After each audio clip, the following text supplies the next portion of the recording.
Salon des industries et techniques agroalimentaires vient d'ouvrir ses portes ce matin.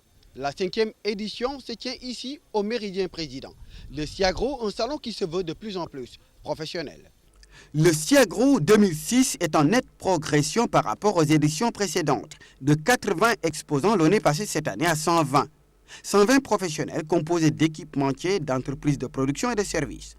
Parmi eux, 40 exposants de l'Union européenne et des pays africains venus participer grâce à l'appui du Centre pour le développement des entreprises de Bruxelles. Le salon, qui dure 4 jours, constitue une opportunité pour montrer ce qui se fait de mieux dans l'agroalimentaire.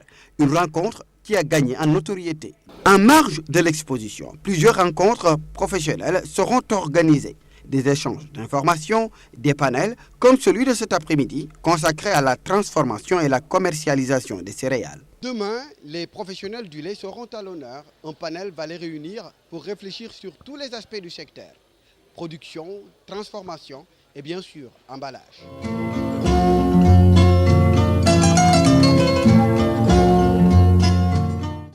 Très importante. Au Sénégal seulement, nous importons annuellement, selon les chiffres du ministère de l'Élevage, 35 milliards. Raison suffisante pour voir comment réduire cet important déficit. Donc c'est des vaches qui sont venues ici gestantes en 2003. Elles étaient environ à 6-7 mois de gestation, même 8 mois de gestation. Elles ont commencé à mettre bas dès janvier 2004. C'est des vaches qui faisaient environ 500 à 600 kilos. Donc le lait qu'on exploite, on le vend cru pour l'instant. Quand même, nous avons des projets pour faire des transformations, une usine de transformation du lait. Donc c'est des vaches qu'on conserve et qu'on exploite la production durant au moins 5 ans. Après quoi, on les passe à l'abattage. On les vend des bouchers. Donc on les nourrit d'ensilage, du maïs, de la paille de riz et du concentré. Voilà. Donc c'est des vaches qui peuvent produire minimum 25 à 30 litres par jour.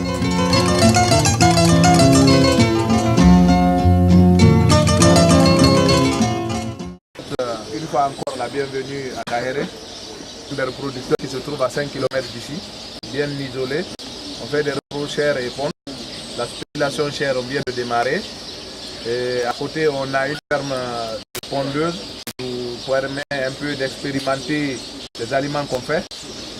Et on a le couloir, et on a l'école, un petit centre de formation. Besoin. Les coquelets frais aussi, on ne les étouffe pas comme on le fait en Europe. Et les gens viennent les acheter en saison sèche. Ils sont payés d'avance. La fabrique d'aliments à côté, où on fait des aliments pour lait. Actuellement, à peu près, on a 9000 reproducteurs là-bas. Mais il y a la vieille bande qu'on doit sortir bientôt pour recevoir des poussins le mois de novembre. Là. Et on produit à peu près 45 000 poussins futures pondeuses par mois. C'est-à-dire on fait des éclosions tous les 10 jours. Nous recevons des fois 30 personnes, des fois 22 personnes.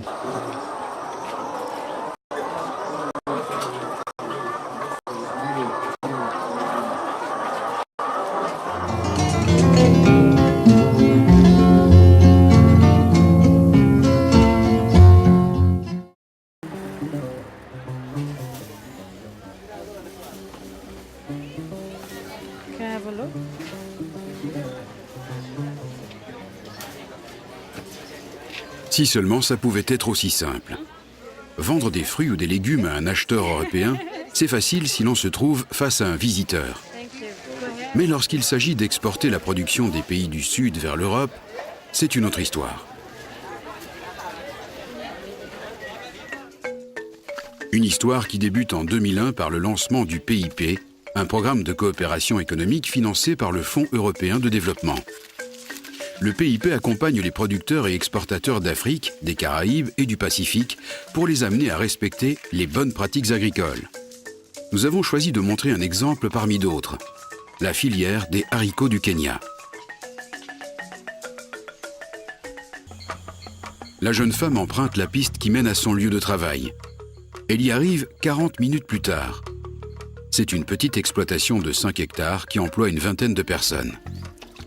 Les règles de production et d'hygiène sont strictes, car dans cette ferme, on cultive des haricots pour l'exportation. Moi, je m'appelle Marine Zola. J'ai 5 enfants. Je suis contente de ce travail.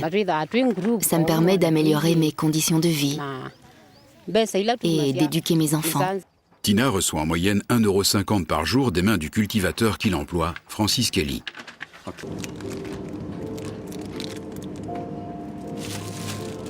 Les haricots que Francis a vendus 50 centimes le kilo sont devenus 14 fois plus chers. La grande distribution se félicite de soutenir les producteurs.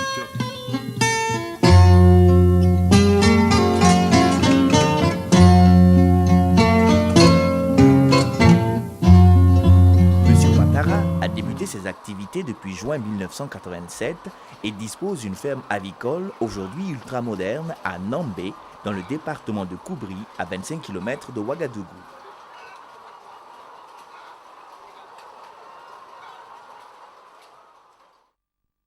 La ferme Moablaou était initialement traditionnelle. Bâtie sur 16 hectares, la ferme Moablaou compte depuis juin dernier 2 bâtiments modernes, dont une poussinière et un poulailler de ponte. La poussinière reçoit les poulettes de leur naissance à 18 semaines. À cette phase qui correspond à leur entrée en ponte, elles sont transférées dans le bâtiment de ponte. Plusieurs raisons se combinent pour justifier l'application de ce nouveau système à la ferme Moablaou.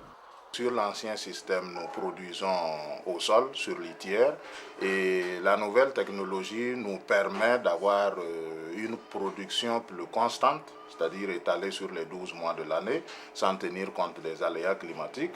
Elle nous permet également un meilleur contrôle sanitaire et le produit fini, il est pratiquement irréprochable. En fait, c'est des normes de production européennes qui sont suivies actuellement au niveau de cette unité.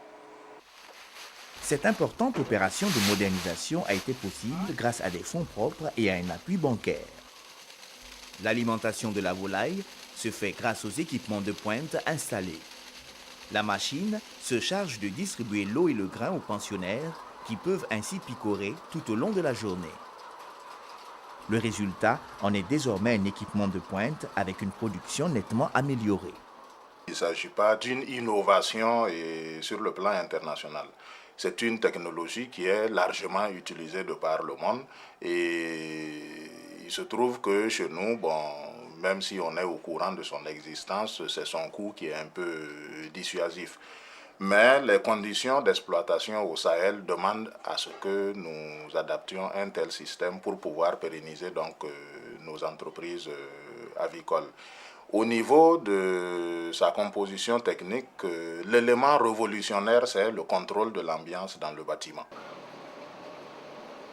Le dispositif très moderne de la ferme Moablaou lui permet de maintenir la température ambiante du poulailler de ponte entre 25 degrés et 30 degrés. Ce qui permet une production à la fois constante et abondante tout au long de l'année. L'usage des produits vétérinaires est par ailleurs considérablement réduit dans cette ferme et le taux de mortalité des poules est presque nul. Le nettoyage du poulailler se fait de façon automatique. Les fientes et autres détriments sont acheminés vers l'extérieur du bâtiment de ponte par un système d'évacuation performant. Des résultats obtenus grâce au soutien des structures de conseil et de financement européens qui accompagnent également M. Ouattara dans sa volonté de modernisation. L'équipement ici, ce qu'on appelle, c'est le pad cooling. Nous sommes en train de faire donc une production intensive hors sol qui nous permet de mettre en évidence un certain nombre de facteurs. Nous arrivons à un gain de productivité sur tous les aspects. Moablaou SARL est l'une des structures avicoles les plus modernes au Burkina et dans la sous-région. La ferme compte 26 000 pondeuses avec une production journalière de 24 000 œufs. Une bande coulissante permet d'effectuer la collecte des œufs sans grande difficulté avec un personnel en nombre réduit. Dans nos locaux.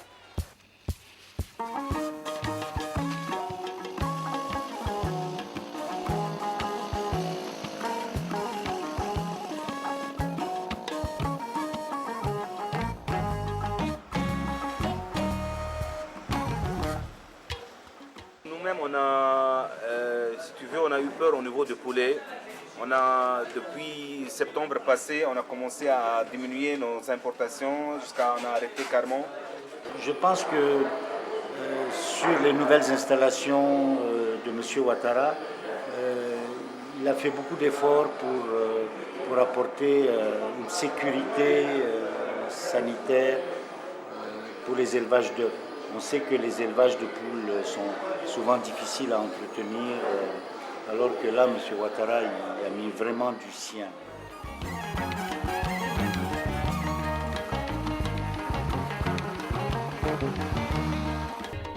Il serait encore plus intéressant que les efforts louables et la réussite admirable des exploitants avicoles modernes soient encouragés.